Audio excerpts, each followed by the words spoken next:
Welcome to the Powsolo Awards, an international contest for the sound art community and art fans around the world.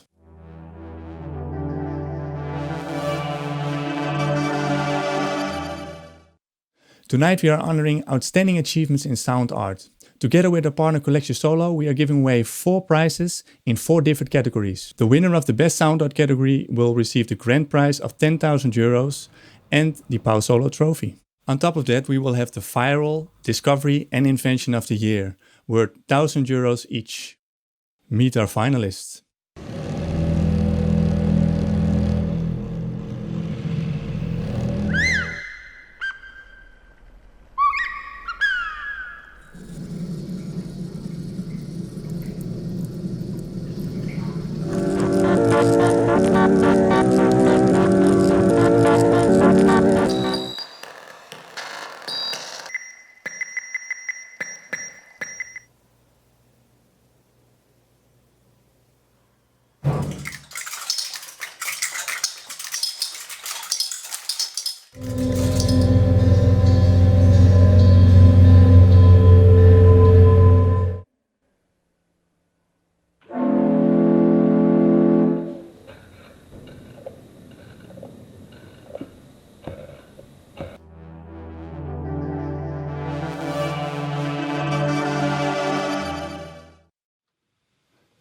Hey!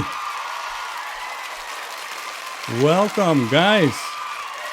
I put a little bit of an applause at the back, as if we are in a big museum right now with 200 people applauding the finalists.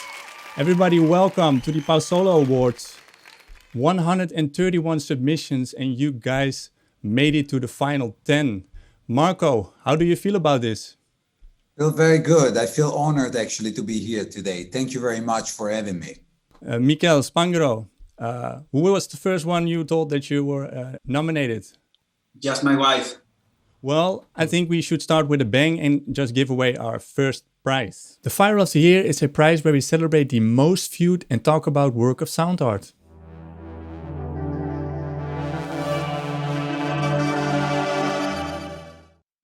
To put things in perspective, the Viral of the Year reached more than 8 million people. That's the equivalent of the entire population of Hong Kong, 2 times Barcelona or 10 times Amsterdam. The Viral of the Year has been watched for 2 million minutes. That's the equivalent of one person watching 3.8 years straight. It's time to give this prize winner a special call.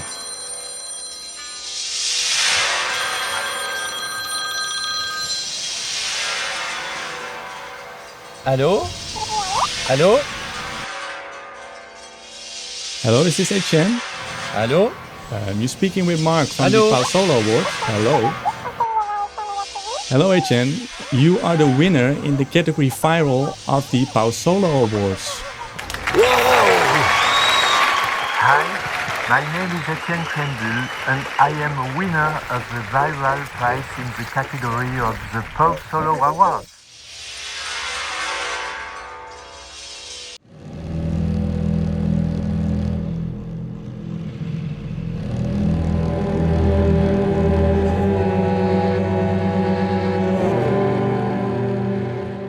David Gardner and Greg Debicki, how do you feel to be here? Very happy, yeah. This is a real privilege to be part of such wonderful selection of audio artworks.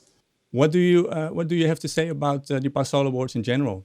This is a really incredible opportunity, I think, and it's one of the things that I'm most excited about the Powsolo Awards is seeing all the other work. There's so many other amazing artists that I had never heard of that we get to see and experience their work because of this award, and so that part is really exciting for me. Can you explain us a bit because it's a piece that involves about artificial intelligence, right? So the project was split up into the 2 parts where I was handling the mechanical robotics and more interfacing with the instrument, and Greg was developing the AI that would then send data to my robots. But what do you think about the future of music with artificial intelligence in general? Do you think robots will take over at some point with music? Absolutely, yeah. I think this is an incredible time to be an artist because these are going to be great tools for us to use. I also think sort of like we saw with the democratization of art with the emergence of the internet, how so many more artists were able to get exposure and to be seen, and with the software being more easily available, it raises the bar for all of us. And I think that we're going to see the same thing with AI. It's going to raise the bar for all of us, and we're going to have more and more exciting work from more and more artists around the world. I can imagine, and it's been a fascinating piece, just also aesthetically. At some point, you can see like there are like big fans behind the sculpture. Are the fans there for aesthetic reasons, or is it because it's getting so hot because of the friction that you need to cool it down, otherwise the whole building catches fire? So basically, the video was filmed during the premiere 2 weeks of the show, where we really tried to push the robots to their real, maximum speed, so that they could play really fast note successions. And by doing so, the motors were getting pretty hot, and we burnt out 2 motors. And so I guess at the end of the day, it was quite a rock and roll solution. It's quite nice to bring it back to the sort of rock and roll, a couple of fans on some bar stools behind the cellos. Right. They've since been upgraded to better motors that don't overheat as much. But yeah, they were there just to keep the piece cool enough to be able to play itself. Without catching fire. Right.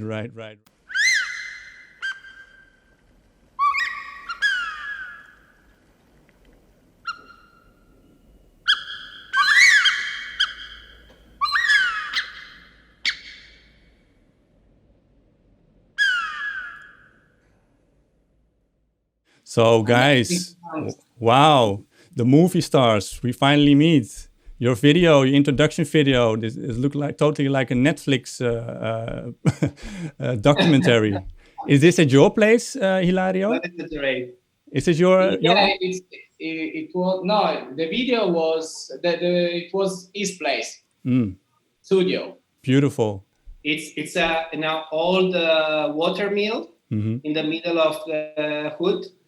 It's a very old structure that I restored. It's like really very strange and characteristic space where to work. Wow, I think we need to talk soon. Perhaps maybe I can move there too with my girlfriend in the future. You're welcome to come. Oh, amazing! Very fun. Amazing. You can share your countryside. Yes, we can do a swap. That would be amazing.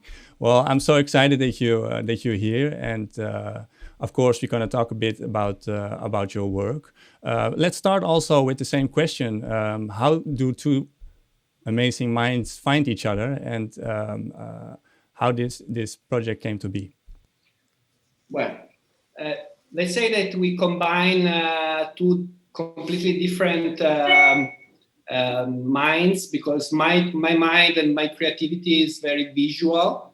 I'm a visual artist mainly, and Enrico is more related to sound and music, and so it's a very interesting challenge everywhere we talk and where we were every time we put together ideas. We share for sure the same love and interest for experimenting with nature, right, and experimenting with sound that comes from nature. So what we like more in the work you've shown and the next work we are working on is the unplugged. So the idea to create sound and musical experience from nature. So without the plug, without any electronics device. So the idea is to go further away with this very difficult also path. Yeah, something that humanity could have in its hands since the beginning at the end.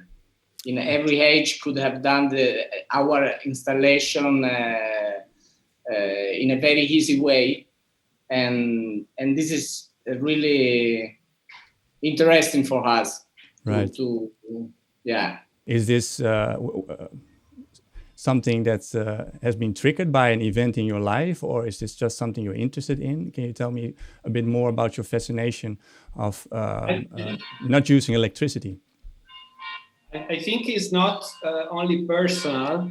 I think it's even more bigger than that, because electricity and energy is a topic that is related to the big environmental problem and global warming we are facing. So whenever we put on the table a work, we think about the ethics and economy of the materials and the energy. Right. So we are trying to work toward this path that is some way ecological in some way. Right.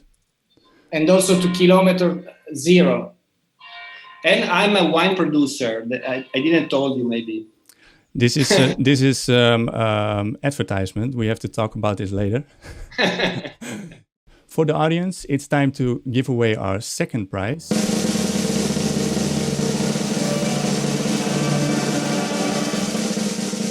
Fluid Memory by Ioana Srimamoso.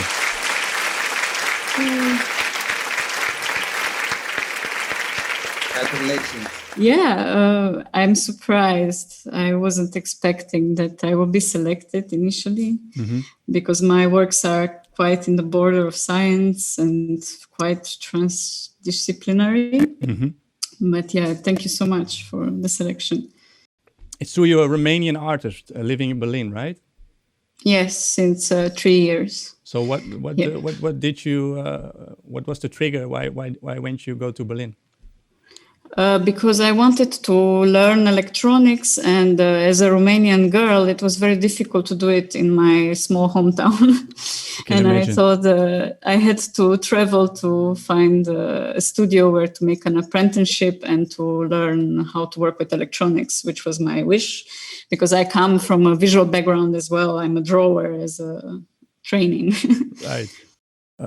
What role does this memory comes into play in this piece? Yes, well, actually, the piece is made out of one element that I replicated to compose a kind of a shift register.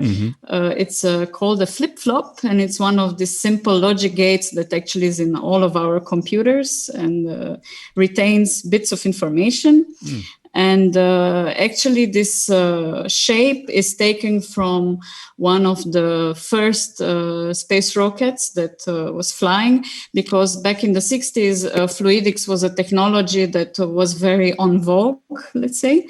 And these computers were used for extreme conditions, so such as nuclear situations or space traveling. So actually these elements and these shapes are there since the 60s, but then this technology was kind of forgotten.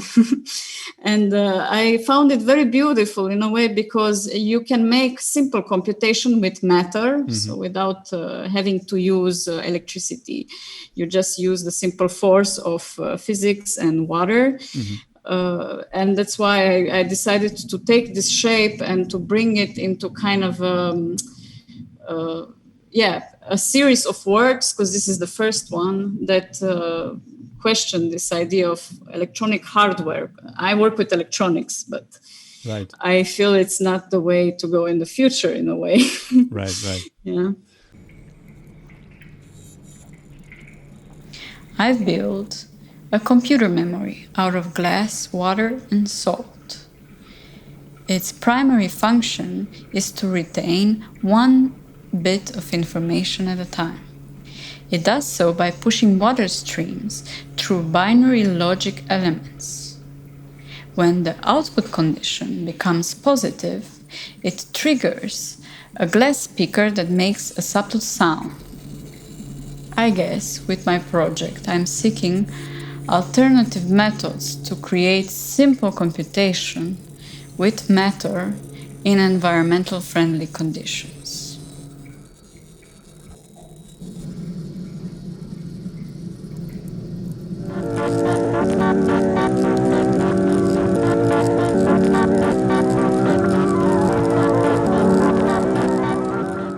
Enrique, how's it going? You're one of the finalists. How does it feel? Yeah, I am very happy. Yeah, I can imagine. Yeah, of course. Also, a beautiful, beautiful work of art you've sent to us.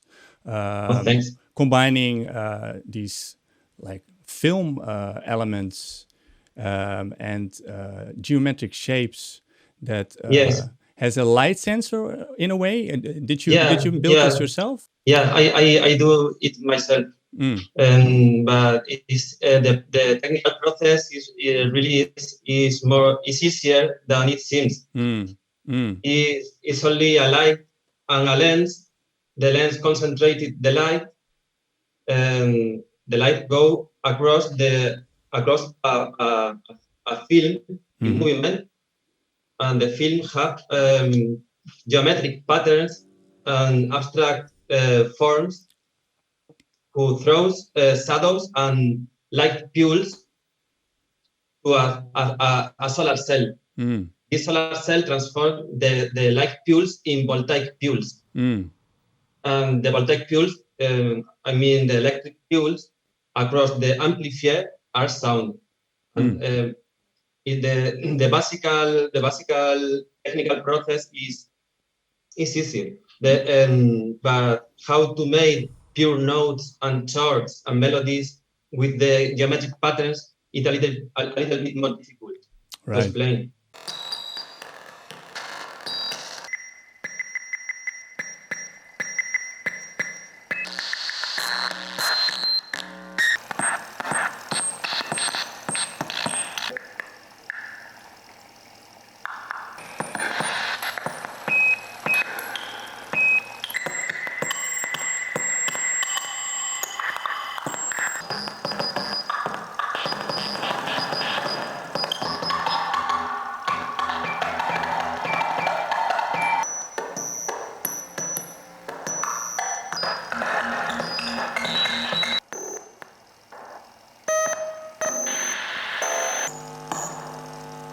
Welcome, Dimitri. Wow, that looks interesting. Where are you at? Is this your workplace? Yeah, I'm in my work studio, in my workshop. Awesome. Surrounded by instruments and pieces I made or I'm still building. So. Right. Amazing. Yeah, you've been here for some time doing sound art. We've been following you for a couple of years, putting out a tremendous, variety of works.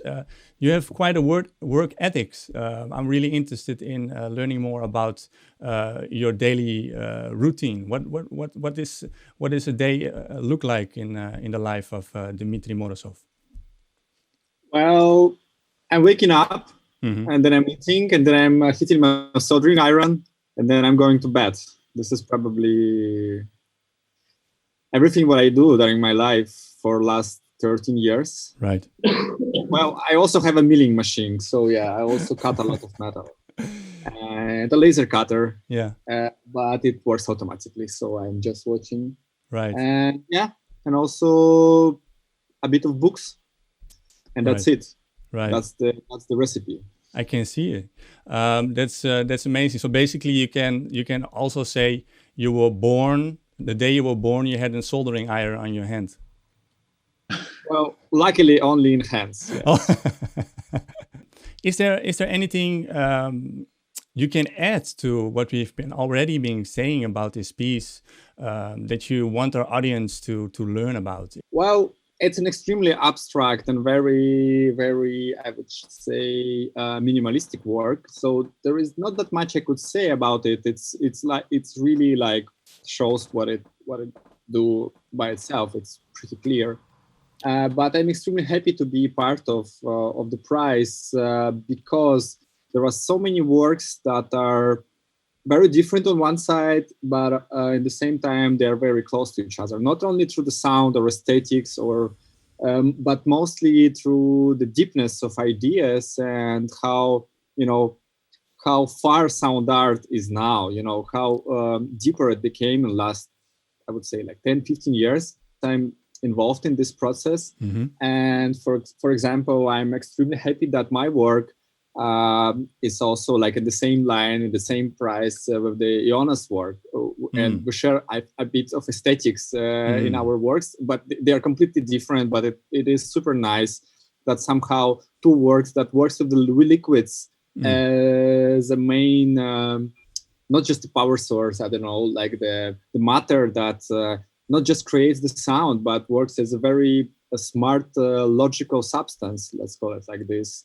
And we were just talking before even knew that we are both in the prize about that these works are a bit similar, and it would be nice if someday they would be somewhere together in the same, I don't know, museum space exhibition. And it happens just like a week after that. So virtually, but let's hope someday they're going to stand together somewhere. And for me, this kind of, small, interesting moments are the best what could happen in art life.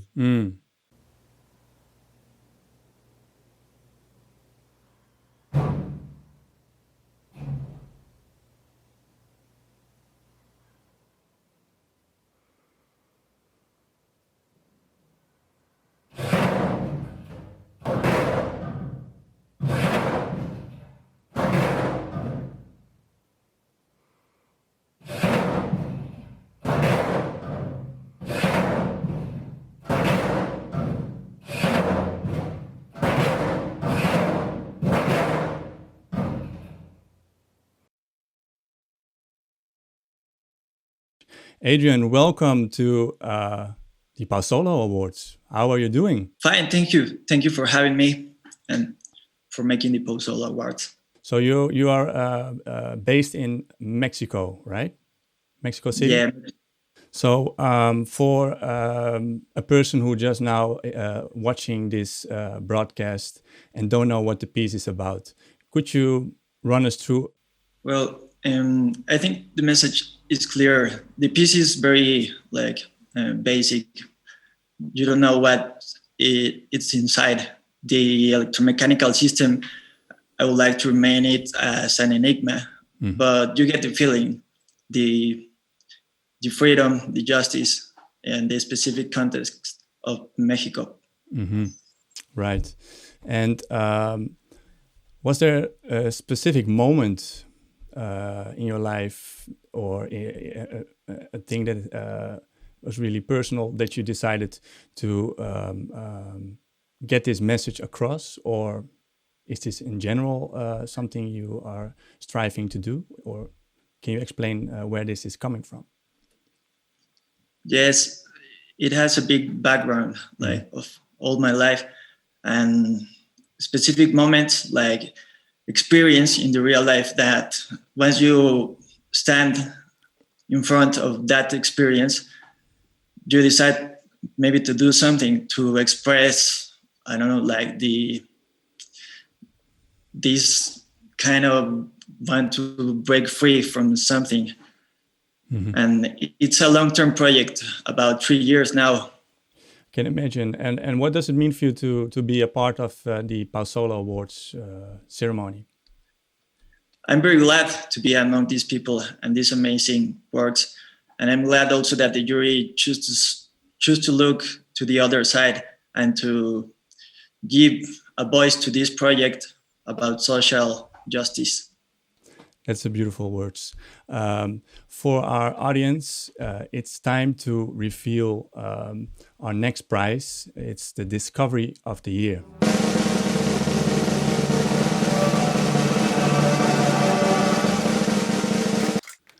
Menagerie by Nolan Lem.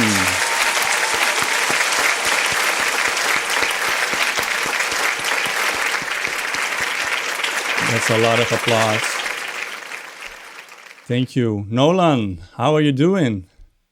Oh, I'm great. Yeah. Thanks so much for the award. I'm honored. Right. I'm happy that you are here in our broadcast, special broadcast. We recently spoke just before the live event, and I asked you how is it now in California, because you're originally from California, right? Yeah, I'm actually originally from Kansas City, but I've been living in California for 5 years. Yeah. Right. Wow. And now you are basically here from January in France. Was that by coincidence, or was this COVID that you decided to go to France? Well, I've been living off and on in France for 3 years. So I came for a residency in January, and then COVID changed my plans over the summer. So I decided to stay. So yeah, that it was COVID related, but it wasn't COVID forced. So where does it come from to create a sculpture like this? Well, I guess I was always interested in the gun trigger as kind of a mechanical object that really kind of centers what it means to take a life or to inflict an act of violence. Also, the idea of a kind of empty trigger sound is used a lot in movies, and it kind of has this sonic signification associated with it. So I tied that in with just my interest in trying to create the acoustics of swarms and some of the behaviors associated with kind of biological swarms. And I felt like both of these two elements kind of was a powerful way to address some of the things surrounding cultural events in the US in general, and not to explicitly make a political statement, but to create a piece that commentated on it in some way. For our audience who just tuned in and want to know what this piece is about, let's have a look at Nolan Lamb's Menagerie. In my piece entitled Menagerie, I created a large kinetic swarm of automatic gun triggers whose sound and motion reflect the repetitive nature of gun-related violence. The triggers themselves are placed in a glass enclosure, not unlike a lot of the display cases found in natural history museums. In this piece, I was really interested in the gesture of pulling the trigger, how the act itself is intimately linked not only to intention and human volition, but also to the technology that reproduces these mechanical objects en masse. I was also interested in creating a large evolving swarm of sound that's cooperative, but also suggestive of sentient life.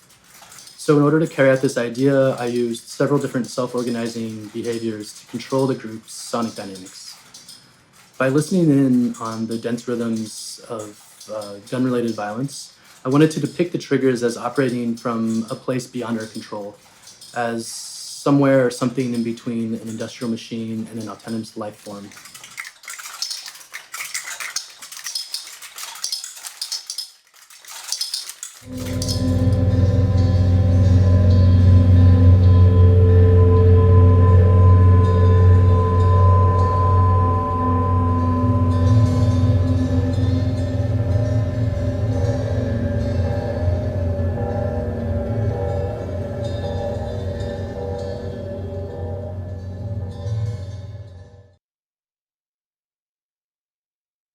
This piece, Electrolier, is a special piece for you, I can imagine, because in your description about the work, you explained that you discovered this phenomena, right? Where you use magnetism to create overtones. When did you discover this, and how this discovery came to be? Was this a long process for you? Yes, actually, I started to experiment with string instruments since 2000, 2005. Firstly, I bought a nice Indian instrument, Sraj, in India, and did a lot experiments with strings. And so I changed a lot, and I played in different ways. Once I started to build something new for me, kind of instrument. And during this process, I experimented with alternating sound generating. So I used the wheel with the leather, with plastic, with hairs. And one time I got idea just spontaneously put neodymium magnet on this wheel. So firstly, it was just one neodymium magnet. And then I observed what's happening. So this magnet start attract string, and this overtonal sound appear. So then I decided to experiment with more neodymium magnets and more wheels with neodymium magnets. I start use it like instrument. So I move electricity manual. Mm. And then I got idea just put the code to the controller. Mm. I use motor shield and everything going without me. Mm. So electrolyr, it's 9-channel output. Right. Installation and 26 strings vibrating right. under this. I can imagine that you should really be in the room to experience the full depth of this piece of work, because our mobiles are not really suitable to get all these beautiful harmonics after the compression via Instagram or Facebook to the audience. So how can you tell me a bit about, because you also been doing this for a long time, and we are very interested to hear about how is the sound art community evolving in your opinion? Sound art community in Russia, it's really beautiful community, I can say. So very nice, incredible artists from a different part of Russia. This beautiful movement getting better, and you guys are belonging to the 10 best of them. So I think it's time for us and for the audience to continue to our next finalist.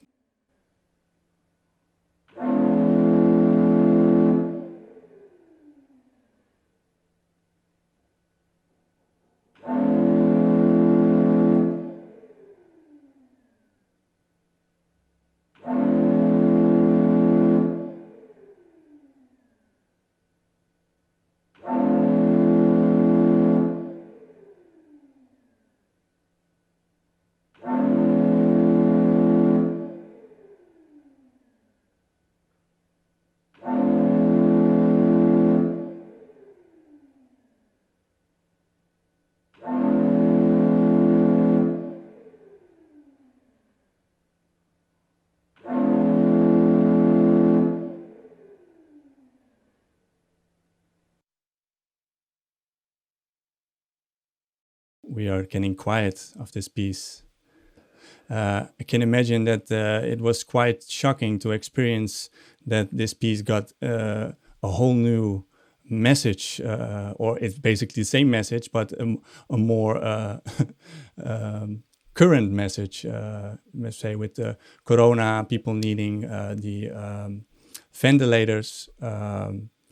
Can you tell me a bit about how you experienced this transition of starting a piece and then understanding, this is actually why I made this piece?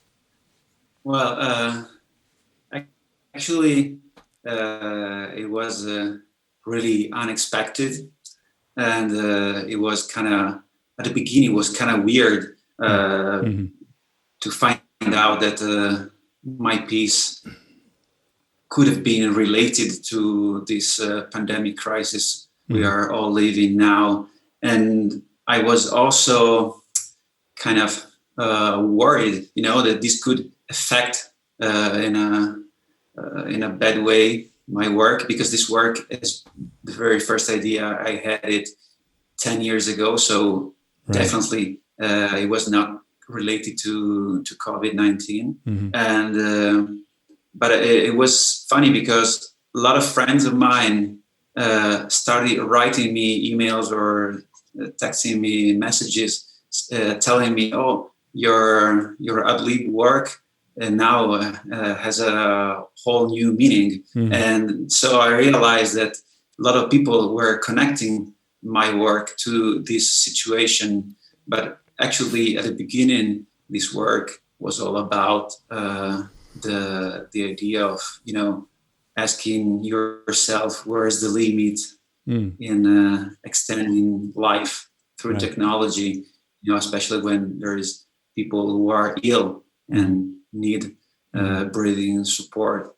And unfortunately, this happened a lot and still happening a lot around the world due to the pandemic COVID-19. So this is an unexpected new meaning, but I think that this work also somehow already had this meaning. So it's simply with the coronavirus, it added a new perspective to listen and to look at this work.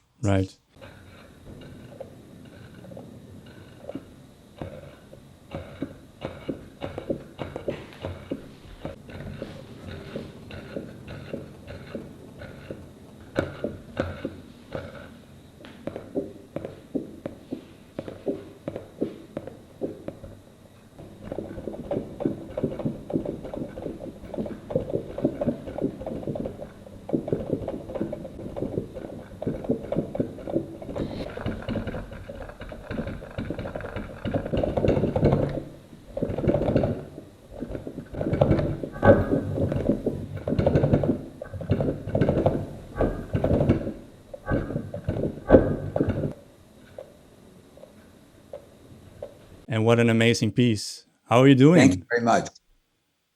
How am I doing? Yes.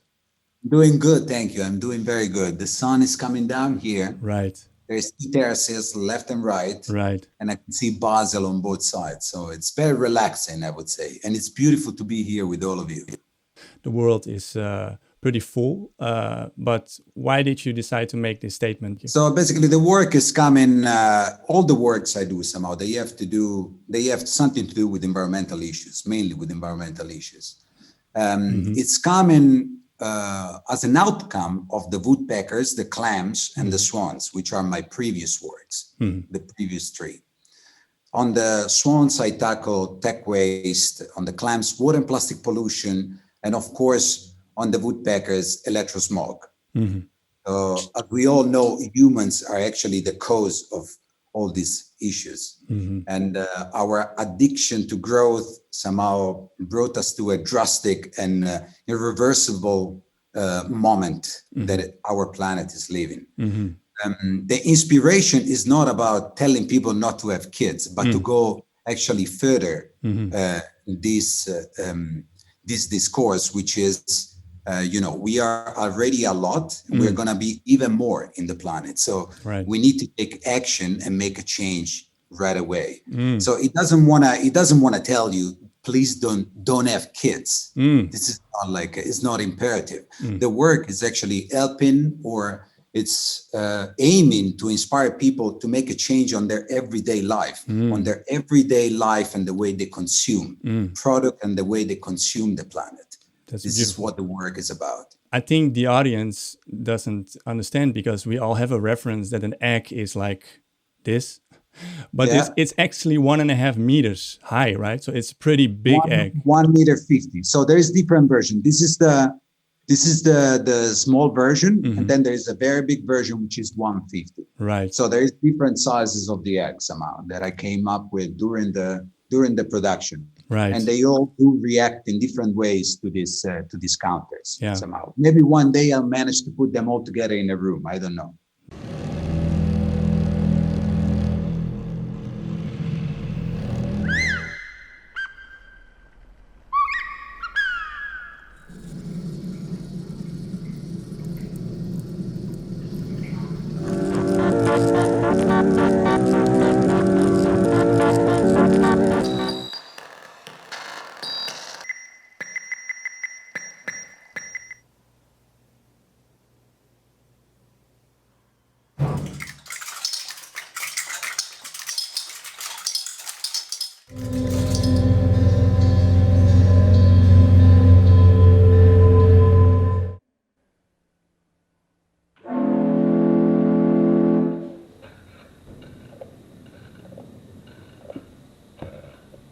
I think it's now time to really make it more exciting, and we're gonna grab the golden envelope. Well, these are the 10 finalists who will win the 10,000 euros and the Powsolo trophy. A little drum roll. And the winner is Phonoptic Readers by Enrique Del Castillo. Enrico, congratulations, Enrique. The 10,000 euros and the Powsolo trophy is all yours. Do you have anything to say? Wow, there's a lot of audience in this room. Hey, Enrique, really. Congratulations.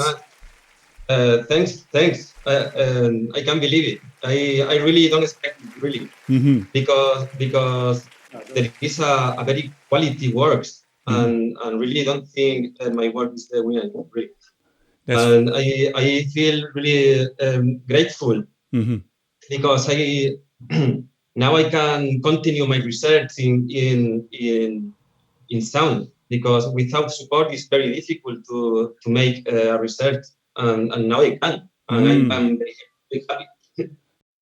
Hola, mi nombre es Enrique Del Castillo.